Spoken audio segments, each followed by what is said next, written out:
All right, so no idea who's going to be on here this early in the morning. Well, where I'm at right now. Yeah, I don't even know if I'm live right now, so we'll see what happens. But okay, looks like we're getting stuff in the chat. So right now I'm just doing I'm just doing a live stream test to get ready for the A7S III, I guess. Nice, nice. I'm seeing folks in the chat. Great. Awesome.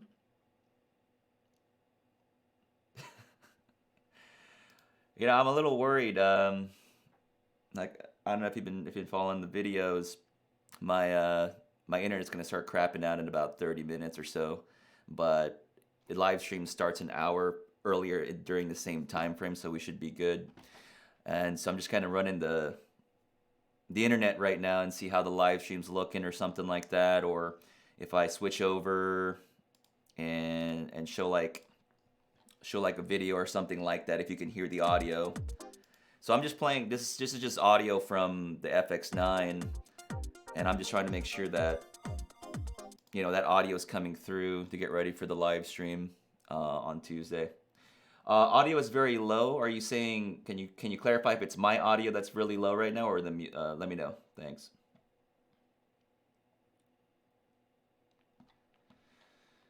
Let's see here. Langston saying, love the look of the live stream. Hopefully it's good. No, what's up? Greetings from Austria. Langston is asking what camera and lens you rocking. As far as the setup right now, folks, if you don't already know, I'm using the Sony a7R4 with the Sigma 16. It's a crop sensor lens, lens there.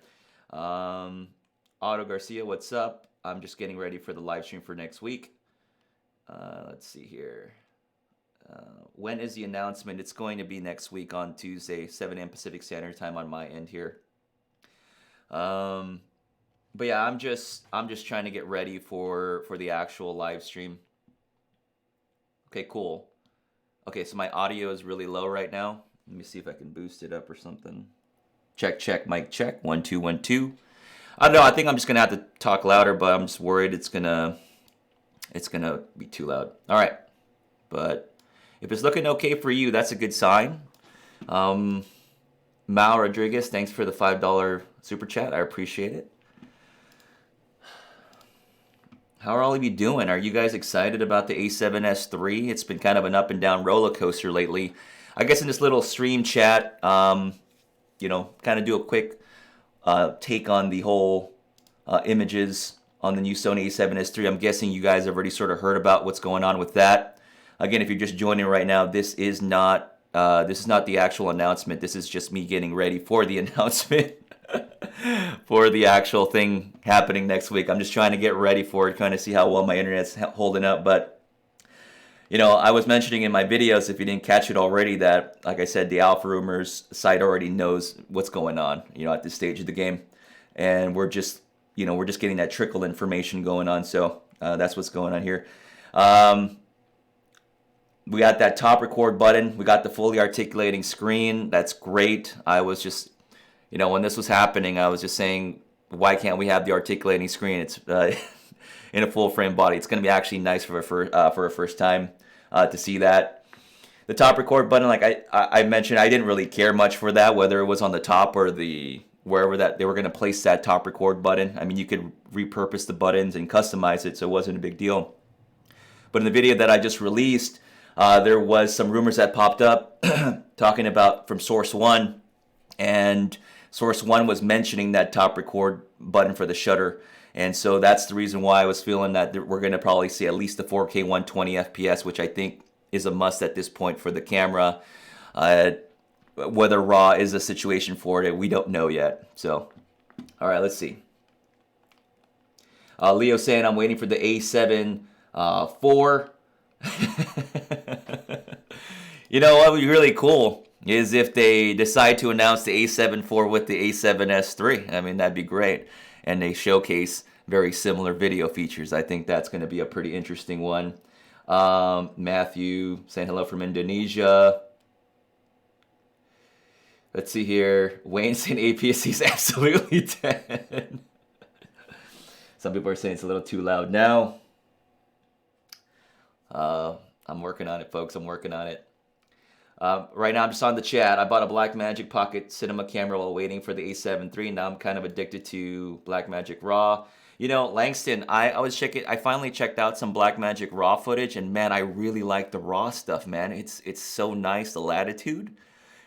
That's the reason why I'd like to see some sort of RAW, but I mean, if we can, it is what it is. SPDTDL, what's going on, man? Says Philip Bloom already has it. That's the thing. People already have the camera. I mean, it's already out there. I'm pretty sure people are testing it, and they're being hush-hush to most part. Vinny's saying, what's the point of the top record button if it's mainly a video camera? You know, I don't know myself. I mean, like I said, I don't think it really mattered at this point. You know, I don't think it really mattered, but they've got it on there. But it's fine. It works too. They're asking what happened to Jason Vong. I messaged Jason Vong the other day because I know people were starting to ask about Jason and everything like that. I think the only thing I'll say is he's just on break. You know, it's just taking a break. I think most people were thinking that. He's just taking a break. Whether or not audio clipping. Okay, let me just check my mixer here. Check. Mic check. All right. Let's see. Robert, hi from Miami. Lois, hey man, would you do a live stream with Vong like an a7 III? We'll see. Vinny Ramirez, Lang, but like so we can customize the buttons. Shim, hi from India. Who is Ralph? I'm waiting for the a7 IV as well. I have the money in hand right now. I still think the price point is going to be an interesting thing for this a7S III when it launches. Like, you could have a really great camera, but at that price point, it's just so out of reach to entice people. You know, it's going to be tough. You know, something I didn't really get a chance to talk a lot about in some of the news rumor videos I was releasing was, you know, when the Canon EOS R5 came out, the headlining thing for them was 8K video. You know, that was like a really big thing for them. And I was asking myself, you know, what would be the headlining like topic point for the Sony a7S III? If it just has, that's the reason why I'm so like, the 4K thing is, I mean, yeah, I get it that if it has nice 4K, I'm all for that. Like, if everything's all good in that department. But what can they put at the top of the headline to make the camera stand out like they did with the EOS R5? Is it just going to be, I was saying, was it just going to be 4K? No, 4K 120, no overheating at the top right there. Unlimited recording, no overheating. That's what I'm trying to figure out. If anyone has a guess, that'd be nice. That's why I was hoping it'd be higher resolution than 4K. That's what I was trying to bank on. Hopefully it was higher resolution than that. That's what I was thinking. Let's see.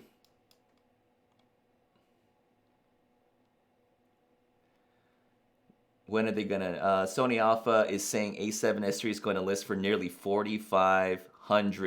$4,500. Look, folks. I mean, I'm gonna say if it's $4,500, that thing better deliver like no other.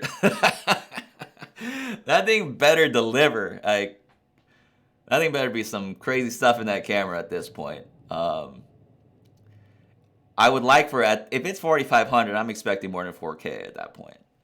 It's got to be more than 4K. Nick Can, hello from Ireland.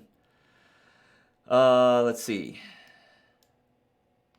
Waiting for new color science.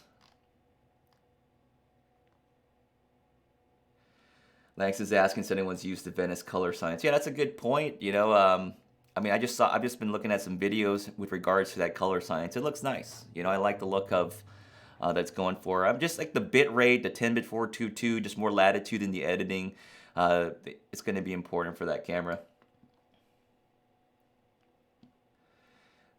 Merrick saying 6K 60p would be amazing. You know, I'm very optimistic that Sony really needs to come out the gate with just like a headlining thing, you know, and They've had 5 years on the camera, and like I mentioned in the video I just put out, they've seen what the competition's been sort of doing already. It'd be weird for them just to say, "Hey, we just came out with the 4K camera." It just doesn't sound as exciting as like the Canon saying 8K or 4K 120.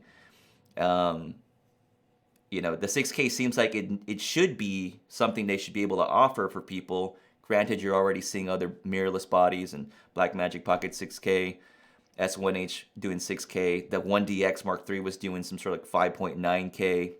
So that stuff was already out there. So if Sony just comes out walking out here, which is 4K video, it's got to be some amazing stuff. But at the same time, it'd be nice to see a little more, just a little more. All right, let's see. Langston saying 4,500. It better do laundry and cook dinner for me too. Oh shoot. If it's 4K 120 FPS, no overheating, and audio, it's a winner. Yeah, I mean, that's the expectation at this stage, Sizzleman. Like, I would like at least the benchmark to be at that point.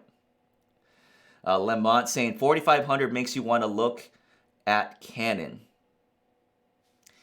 It can. It's really hard for me because I've thought about maybe just even exploring Canon, maybe even just picking up the EOS R5. But for sure, I am going to do a rental on it and give it a go and test it out for sure. Let's see. Bjorn, S-Cinetone, 10-bit 422 dynamic range is way important for me as a filmmaker than 6K or 8K. And that makes a lot of sense. Like, I get all that aspect of the camera for sure. I just wonder what the headline's going to be for the camera. What's going to make them just stand out. Maybe they don't care, but I'm just wondering. Who is Ralph saying, do you think Sony will step up their game with their animal autofocus? Seems that the R5 and R6 have insane animal autofocus. Yeah, I've been seeing the animal autofocus tracking on the Sony. On the Canon. It looks really good. Even like the video autofocus stuff, Canon's doing a good job. When the person turns around, the Canon still tracks the person's head. Sony doesn't do that. It sort of trails off in focus. Canon's doing a really good thing. And we benefit from that too. Just as when Sony was pushing the cameras, Canon had to react. Like I've said it before, I don't think Canon would have made this camera if Sony didn't exist. If Sony mirrorless wasn't pushing it, this camera wouldn't exist. So it's kind of like a back and forth kind of thing. I still think, being realistic, I don't think Sony's going to maybe knock it out, but I hope they do. I really hope they do.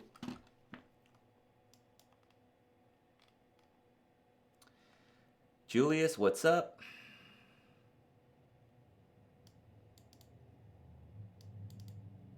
Lawis, I really do hope Sony gives a surprise by releasing A7 IV along with the A7S III. Yeah, that will be that'd be hilarious if they did. I think it'd be really funny and great. That way they can have two price points, right, to make it easier. So if the A7S III is $4,500, but you're offering a good chunk of features in the A7 IV at the same time, like, hey, you're getting this and this, but hey, you got the A7S III if you want some hardcore stuff. Vinny's saying, sounds great, but is 8K needed yet, or is it still overkill? That's a really good question. I have a very interesting thought on this. But if you had the option, would you shoot in 8K? Like if your camera had the 8K, you had the storage medium for 8K, would you go and shoot in 8K? I was watching the Last Dance with my brother yesterday with that Michael Jordan documentary. I don't know if any of you follow the sports stuff much at all, but I was just so shocked to see a lot of that footage. It looked so clean. They had like HD to 4K transfer of film. So you had a lot of these shots of Jordan, like in 97, 98. And it's really funny because you would see in the documentary, would you call it documentary? But anyway, they would contrast like the footage from the actual basketball games, and they would contrast that with the footage from the 16 millimeter film cameras that they were using to record it. And you could see the fidelity back in 97, 98. It looked really good. And I think when they interviewed, I think it was Klay Thompson's uncle, about why they chose to record with 16 millimeter film, even though it was going to cost more money. He said something to do with preserving the detail in the future. So I think that I think there was that thought process already of recording at such a high resolution in preparation for the future, and having such an interesting piece with regards to having that footage in such high quality is such a nice thing to have so many years later. Now, granted, is 1080p good enough already? Yeah, it is good enough already, but I don't know where technology goes. You know, we say 1080p is good already.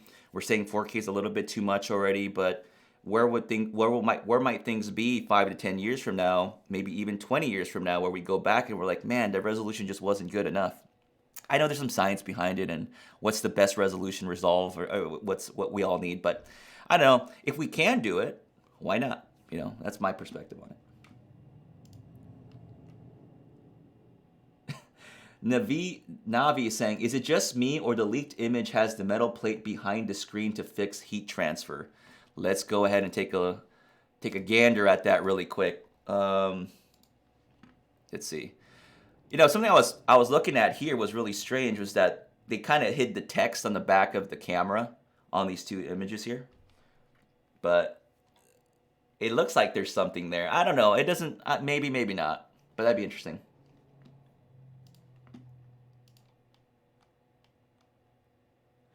Shim saying we should carry an ice pack or even an air conditioner to cool it down. Let's see. Langston saying, the Blackmagic 12K cam makes me wonder what else they have up their sleeve. So I'm taking the Sony announcement with a grain of salt. If Blackmagic is dropping to 12K with the new sensor, what's for smaller cameras? Most people I shoot for don't want anything over 1080p, Langston says.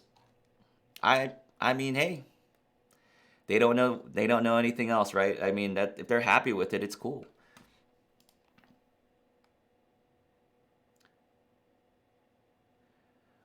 Jake saying, do you know the details of Jason Vong? So there's an update with Jason Vong, because I was starting to get messages. I hit him up. I won't really go too much into depth. It was just a break. We just took a break. That's basically it. That's the easiest way to put it. Yeah, he just took a break. I mean, I had to take a break too, folks. Granted, my break took a whole year. Yeah. Yeah, granted, my break took a while. SPD TDL said I would shoot 4K, 8K to future-proof it. Once in a lifetime moments like weddings, kids' first walk, that kind of stuff. Yeah, that's it. You know, it's just if you have the means to do it, right? Now these like talking head things don't gotta be 8K. I mean, I don't think so. That's ridiculous. Langston saying what they're paying me to record. That's my answer. Hey, that's a selling point. That's a selling point. You can charge for that.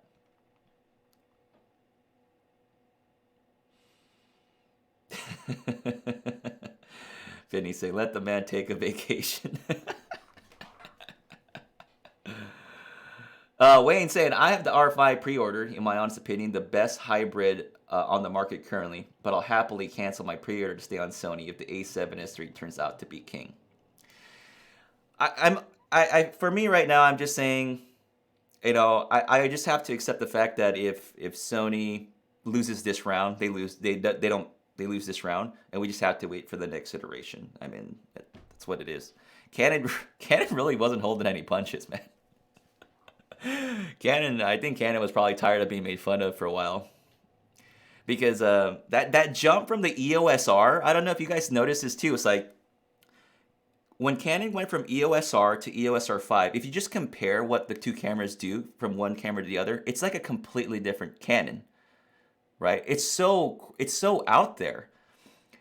I was of the days where 5D Mark II, 5D Mark III, 5D Mark IV. Oh, we had 6 frames per second on the 5D Mark III. The 5D Mark IV. Oh, we got 7 frames per second on the 5D Mark IV. Oh, we got 4K, but it's cropped. And then you look at the EOS R. The EOS R, I mean, it's a nice camera, but it feels like a dinosaur. But the jump from EOS R to the EOS R5 is just like, what is this? You go from like 5 to 6 frames per second all the way to 12 mechanical, 20 silent, 4K, 8K video. Like Canon, I don't know what happened, but I'm glad people made fun of that because look what happened with Canon. They dropped the EOS R5. Another thing too, I was wondering, check this out, look.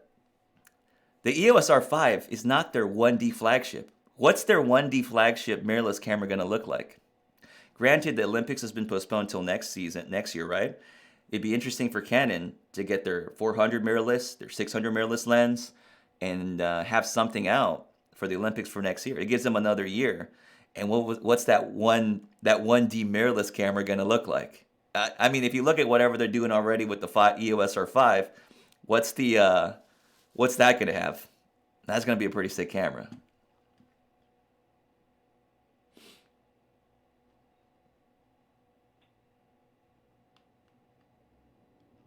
Wayne saying it's awesome to see pressure be put on Sony. Oh yeah, of course, man. We've always been putting pressure on Canon, jokingly, but now it's good. It's good. It's going the other way. Magnus, I do editing. See the specs. Bjorn saying people seem to only see the specs on the R5, but what about lenses? Just think about all the great third-party options for the E-mount.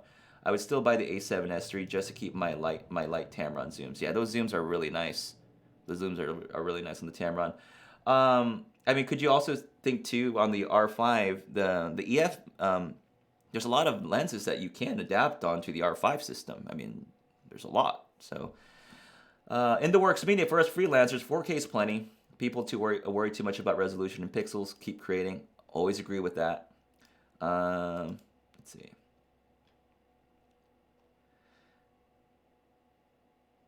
Riza saying, after the A7S III release, I hope they give the A9 and A9 Mark II picture profile and unlock 4K 60 for some existing models because I believe they can do it.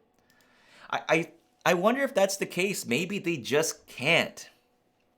But then again, there was a time frame where Sony seemed to have just been resting. They were just like, well, we don't have to do this. We don't have to do this. We have good autofocus. We have this in our system. And Canon wasn't really like doing anything crazy. Nikon's still in the picture, but they still there seems to be some movement there, especially with video with ProRes RAW being as an option for those that have the Nikon mirrorless system. But I think Nikon's still kind of playing catch up a little bit. But Canon, man, they just came out of nowhere.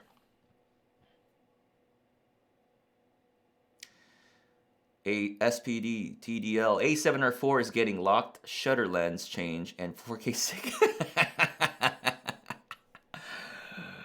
That'd be crazy, you know. You can actually physically change the camera with the firmware update. That's cool. That's cool. Zeno saying, is there going to be a new A7 IV soon? Hey, the sky's the limit. We don't even know. Here's the thing. I was saying that maybe the A7 IV they would announce during the A7S III, but they've already said this is going to be the A7S III event, you know. Does anyone here think that the A7S III is going to have higher ISO performance, or if that even makes it, that even matters? Or is it already good enough? Like, I was thinking about it too. It's like, what's the limit of things at this point? Like, does it need to have more sensitivity than it already has? If you're just recording in the dark, I mean, that's a different situation. But I felt like it was already doing a really good job. Unless all of a sudden they're going to say the A7S III has night vision or something like that. But I feel like the sensitivity thing, in my mind, isn't maybe better noise control at higher ISOs, but I don't really think that's the issue anymore. It's just, what else can they offer, right?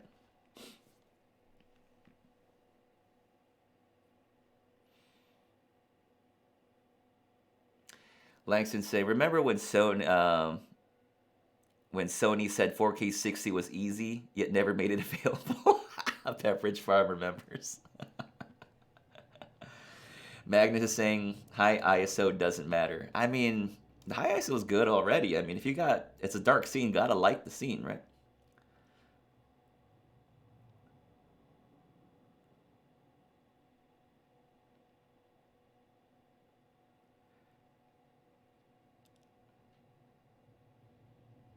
K-Spec saying, thinks the A7S III will have better low light autofocus. Magnus thinking they'll deliver an image quality to improve what they've already done in the past.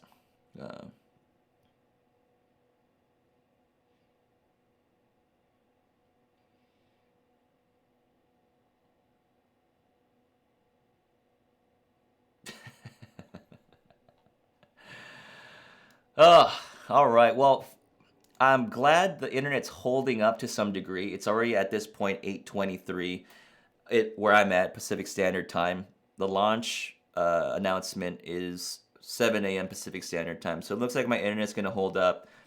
Because like it's weird. I'm using a hotspot. I'm paying a lot of money for just using this stinking hotspot just to be able to do this internet stuff.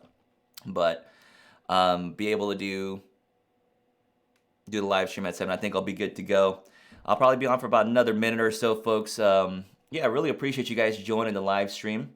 Oh, wow, there's even more people joining now. Maybe I should stay on for just a little bit longer.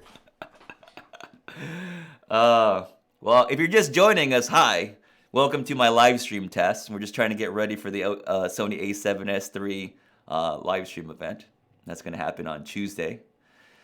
So, hope you're excited. It looks like things are looking on the up and up with the camera. I was getting a little worried. I was getting a little bit worried about that just 4K 60p situation. I'm just like, man, this camera needs to be doing 4K 120. What's wrong with Sony? Seriously. Chris Barr, will there be a backyard review of the a7S III? You know, Chris Barr? Yeah, more than likely. More than likely. I've been working on some other lenses, actually. So what's been going on right now, I've been kind of focusing on, as far as the direction of the channel is going, I'm trying to take it a direction that I'd like to go in with the news topics more, and I'm trying to do like a review video once a week. So I had already filmed a review, and it's already uploaded. It's just scheduled to release on Tuesdays. And then I did get this box. Let me see here. I got this box here. You know, it's not the a7S III, but got this box in from Lens Rental. But yeah, it was just some lenses I rented out, and I was looking to do some tests on them. And so I've been just trying to think about like reviews to do, and just trying to schedule them in a calendar or something like that. Like I know for sure on my end, as far as the channel is concerned, once I get back to work, like teaching and everything like that, the videos are going to slow down. But what I'm trying to do right now is just try to film the content, like the main stuff, like the review stuff that I want to do, and then just schedule that weekly. So I have content that's going out once a week, and then if there's something interesting, I'll do a video about that. So that's kind of my content strategy going into the rest of 2020, 2021, and see if I can keep up with that. Because that was one of my biggest issues as far as that was concerned. I am going to have another video too, because I have another package coming in today that I've been waiting for a really, really long time. There's a package coming in. It's been a long time. Finally getting it. So I'm going to have a video about that, but I'll save that for a little later. But it's been a long time coming. Long time coming. Who's Ralph? Conspiracy theory alert will be, do you think Canon and Sony have spies inside each company leaking info to each other? I was saying that I don't even think they would even need a conspiracy. I mean, they saw what they were already doing, like the direction they were going. So I don't know. Sandeep is asking, explain claim 15 stop dynamic range versus why real world it might be 2 stops less. Sandeep, I'm not the resident expert with the whole dynamic range stuff, but I did watch some videos on it, but I'm not an expert. I guess when Sony's testing it, it's an ideal scenario, so it's kind of in a lab base, but potentially in a real world environment. This is just my guess, okay? This is my guess that in a real world setting, it's not. You're not going to get close to that 15 stops. And it's not going to be 15 stops at every ISO. So maybe depending on what ISO you're at, maybe it's only going to work at this one ISO, you're going to get 15 stops or close to it. So that's the best I can do, Sandeep. SPD DDL says, really wish it would have full-size HDMI. I've never had obviously the Sony cameras, I don't have any with the full HDMI. But yeah, the micro HDMI is flimsy. I've had bent HDMI port cables and like the little pins on there. Mike Walters, your Canon cap. I was thinking of just getting, I was just printing out, the little label up there and just having one for every camera brand. What If is asking, how many times have you used the 400 millimeter? I've used it a lot, actually. I just haven't really made the video for it. Well, I did make a video, but I don't know if I'm just going to redo it or not. But I shot a ton of sports with the 400. Like, ever since I got it in December, I just kept shooting photos with it over and over and over. Shot in the rain. I had to use a raincoat and all that stuff, and it was a good time. Good time. I'm really glad I got the lens. Granted, things have slowed down because of the world situation right now. So, and it looks like high school sports won't be coming back around until potentially January of next year. So so we'll see. Just kind of a waiting game.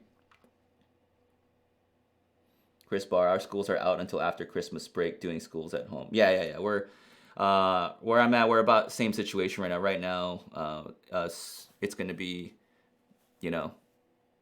distance learning. It kind of sucked is the students don't have actual laptops. So as far as like the teaching curriculum, I'm going to have to go back on the drawing board a little bit. So because they don't have actual laptops, we can't do like Photoshop or Premiere or whatever, like hardcore software. So I'm going to have to use some of that online stuff for teaching some things. It's not ideal, but I mean, there's not a lot we can do at the moment. SPDDDL says, would you buy an 800 millimeter f11? No, I wouldn't buy it. I just don't see the need for it, for me personally. Even for a 600 f4, maybe for sports.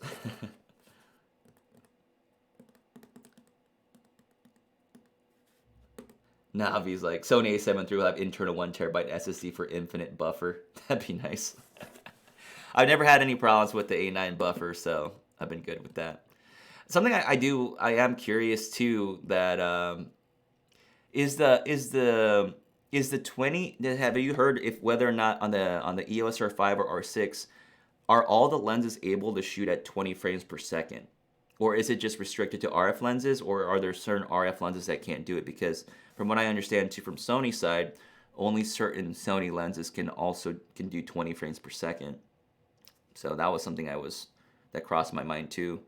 Something too in like an alternate universe, like what if I had not gone to Sony and just stuck with Canon? Would I don't know.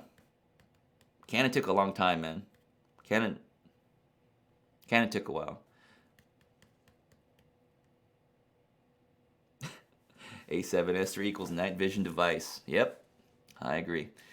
All right, folks. Once again, thank you for joining the little live stream. We'll try to get ready for next week. I'm gonna keep my expectations in the middle. I've been slowly trying to keep them down here in the middle in terms of expectations. Again, in the back of my mind, I'm like, Sony should have gone in there knowing what's going on already. Like, they know what everyone's doing at this stage. And since the A7S III is dedicated to video, it's like you gotta show up, show up with the camera. I mean, EOS R5 is really more for the photographers for the most part, but they still put in some incredible video options in there, even though they're slightly crippled. But like I said, people will work around it. But that's gonna do it for me in this little live stream test, guys. Again, I really appreciate you joining in and catching up with you. Hope you're all doing well. Again, let's just have some fun. Let's get some excitement going for the camera stuff while we're at it. I'll catch you guys in the next video, which might be soon. You never know. Could be another video in like the next 5 minutes. Who knows? Sony offers could just basically give us all the specs, and we'll see you then. All right. I'll catch you guys later. Bye.